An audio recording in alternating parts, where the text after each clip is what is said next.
Hello students, welcome to my YouTube channel. आज मैं ले आया हूँ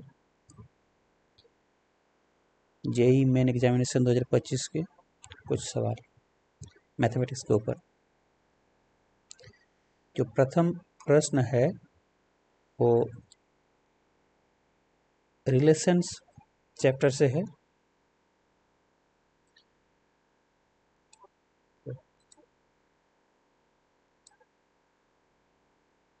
देखिए प्रश्न क्या है, the number of non empty equivalence relation on the set 1 to 3 is. तो रिलेशंस का डेफिनेशन शायद आप लोगों को याद होगा। किसी भी नॉन एम्प्टी सेट के ऊपर रिलेशन, या पहले आपका रिलेशन का डेफिनेशन क्या था? A relation from a non empty set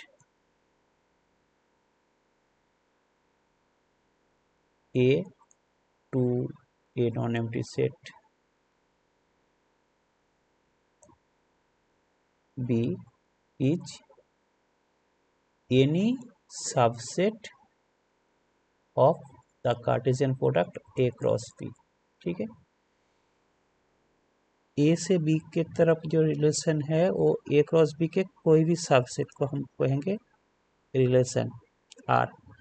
और अगर कोई एक सेट दिया गया है, मान लीजिए सिर्फ सेट ए इक्वल टू 1 2 3 दिया गया है, तो इनके ऊपर relation on A relation R on A is any subset of Cartesian product A cross A. ये भी दोनों तरफ ही ए रहेगा, यहाँ भी ए सेट रहेगा, यहाँ भी ए सेट रहेगा। तो ए से ए के ऊपर रिलेशन, ठीक है ना, ये आपका क्या हो जाएगा? ए क्रॉस ए का कोई भी subset, any subset of A cross A Cartesian product ए। अगर दोनों अलग अलग रहेगा, ए भी रहेगा, तो एक ए कार्टेशियन प्रोडक्ट बी का एनी सबसेट होता है। और सिर्फ एक सेट के ऊपर रिलेशन है, मतलब ए क्रॉस ए का कोई भी सबसेट।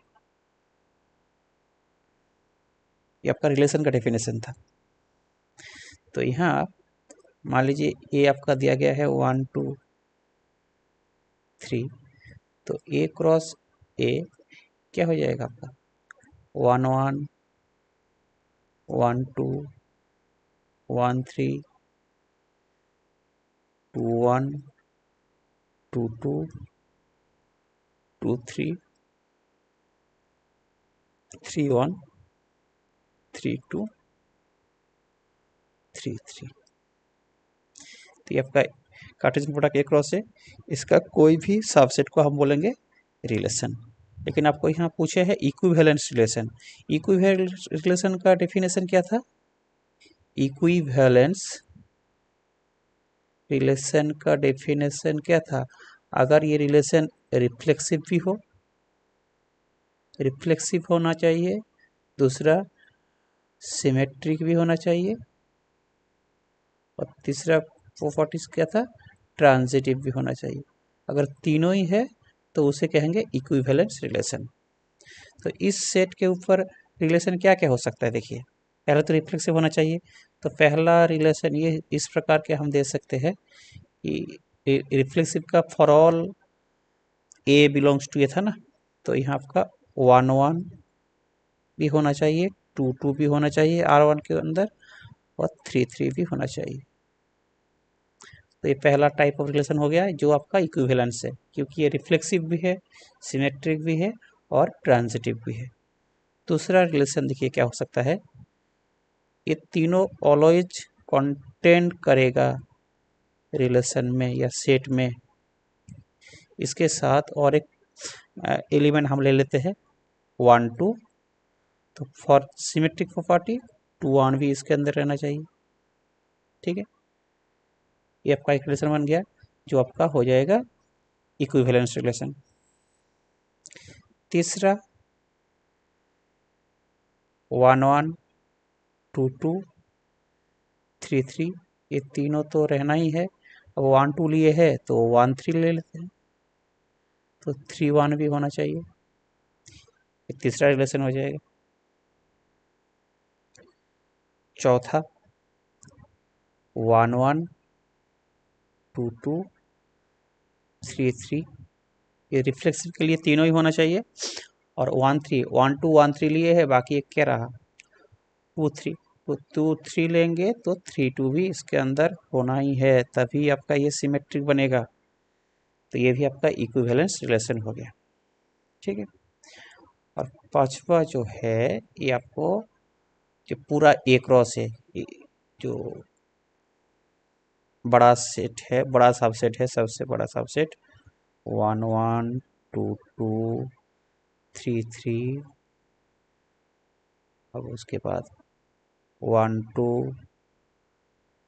2 1 1 3 3 1 2 3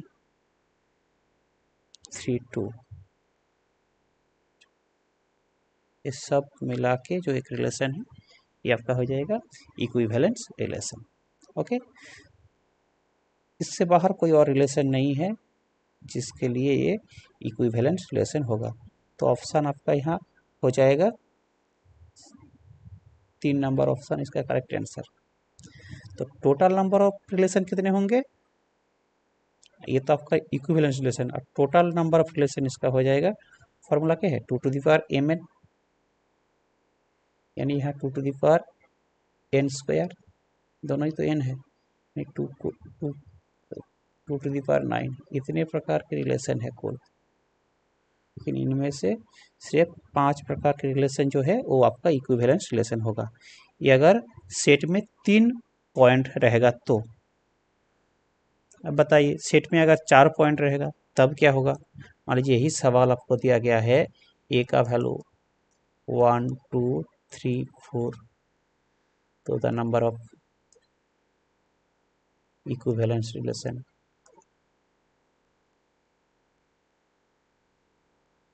ऑन ए, ये कितने होगा। या मान लीजिए दूसरा सवाल दिया गया है, तीसरा सवाल इस प्रकार का भी दे सकता है कि भाई 1 2 3 4 5 है, तब क्या होगा। Possible equivalence relations on A.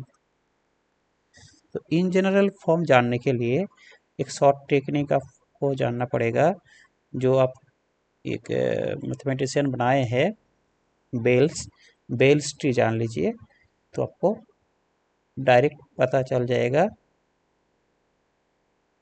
Bells tree, ठीक है। बेल्स ट्री बनाए हैं, जो कोई भी एक नॉन एम्प्टी सबसेट के ऊपर रिलेशन, मान लीजिए n का वैल्यू अगर 1 होगा तो कितने प्रकार के रिलेशन होगा, n का वैल्यू अगर 2 होगा तो कितने प्रकार की इक्विवेलेंस रिलेशन होगा, n के प्रकार में 3 होगा। तो 1 के लिए आपका यहाँ याद रखिएगा, अच्छा एक मिनट, n का वैल्यू 4,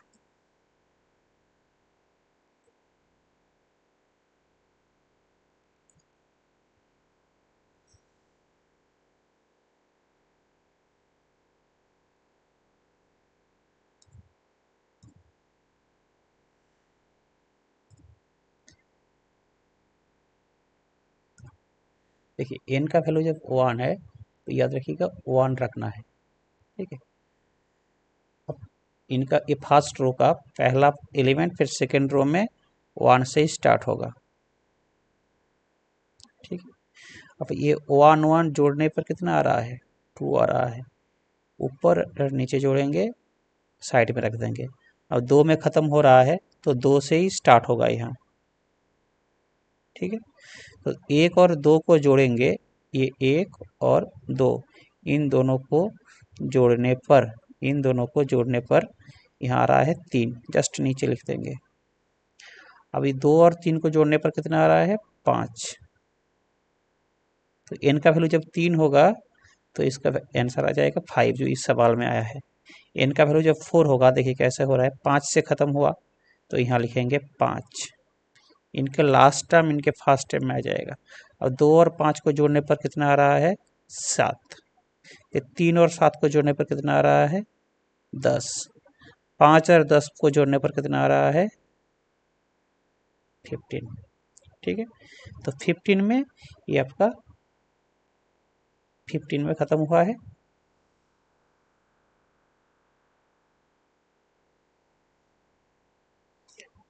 एक मिनट,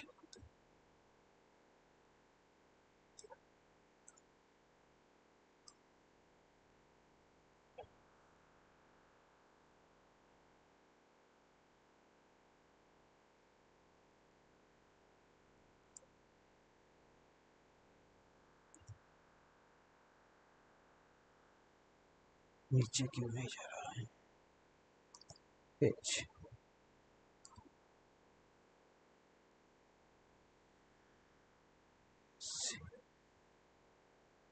ठीक है, दूसरा पेज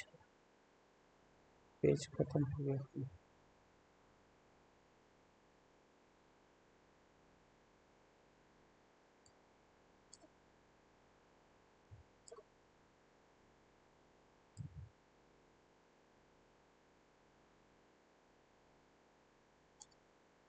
चलिए, एन का वैल्यू जब 5 होगा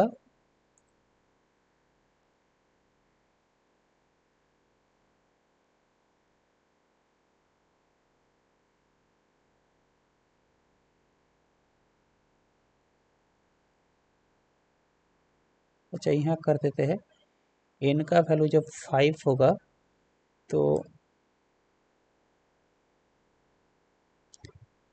15 से स्टार्ट होगा, 15 जगह नहीं है, 15 फिर नीचे होता तो सही रहता।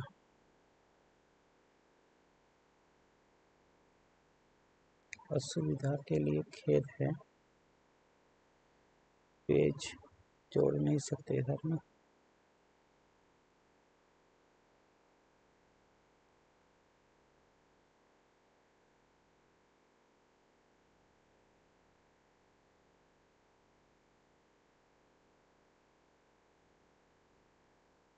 चलिए दूसरा पेज ले लेते हैं।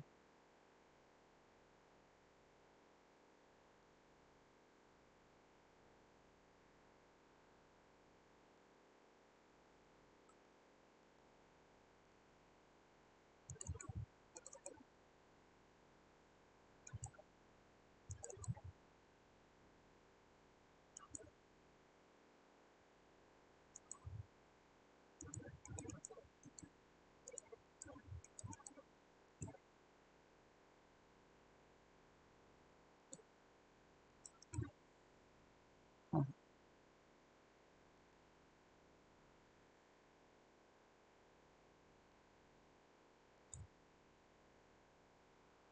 तो यहाँ हम लोग डिस्कस कर रहे थे बेल्स का, बेल्स ट्री, ठीक ना, क्या था, बेल्स ट्री।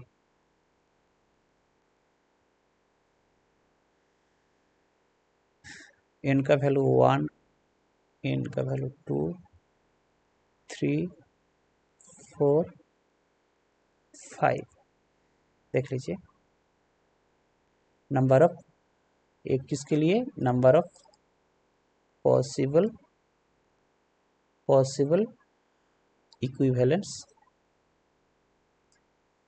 रिलेशंस, इनके लिए इनका वैल्यू 1 है तो 1 से 1 खत्म, एक ही इक्विवेलेंस रिलेशन होगा। इनका वैल्यू 2 रहेगा तो 1 से स्टार्ट है, और 1 और 1 को जोड़ दीजिए 2, फिर 2 पे खत्म हुआ है, 2 से स्टार्ट है, 1 और 2 को जोड़ने पर 3, 2 और 3 को जोड़ने पर 5।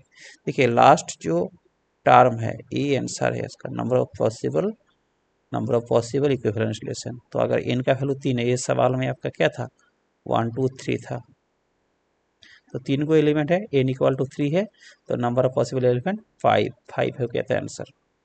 अब जब एन का वैल्यू 4 रहेगा तो ये 5 खत्म हुआ है, 5 से यह स्टार्ट होगा 5। अब 2 और 5 को जोड़ दीजिए 7, 3 और 7 को जोड़िए 10, 10 और 5 को जोड़िए 15, तो 15 में ख़त्म। n का वैल्यू अगर 4 होगा तो number of possible equivalent relation होगा 15। 15 खत्म हुआ तो 15 से स्टार्ट है, फिर 5 और 15 जोड़िए 20, 7 और 20 को जोड़िए 27, 27 और 10 को जोड़िए 37, 37 और 15 को जोड़िए 42, 52। तो ये आपका हो जाएगा आंसर 52। तो अगर ये आपका पहला सवाल था। दूसरा सवाल, अगर ए का वैल्यू इसमें 1 2 3 4 रहता तो नंबर ऑफ पॉसिबल हो जाता 15, और अगर 5 को रहेगा, एक ए में अगर 5 को एलिमेंट है तो नंबर ऑफ पॉसिबल वैल्यू 52 हो जाएगा, number of possible equivalence relation. ठीक है, तो ऐसे इस प्रकार पे आप लोग बना सकते हो। एन का वैल्यू 6 के लिए एन अगर 6 होगा तो लगातार यहाँ 52 होगा, ऐसे करके जोड़ते जोड़ते जाना है। लास्ट में जो है ये आपका हो जाएगा आपका पॉसिबल इक्विवेलेंस रिलेशन का संख्याएं, कितने इक्विवेलेंट रिलेशन हो सकता है। अगर किसी एलिमेंट में एक गो एलिमेंट है तो इक्विवेलेंट रिलेशन होगा 1, 2 एलिमेंट है तो इक्विवेलेंट रिलेशन होगा 2, 3 एलिमेंट है तो इक्विवेलेंट रिलेशन हो जाएगा 5, 4 एलिमेंट है तो इक्विवेलेंट रिलेशन हो जाएगा 15, 5 एलिमेंट है तो equation number of possible equivalent relation हो जाएगा 52। ठीक है, ओके, थैंक यू।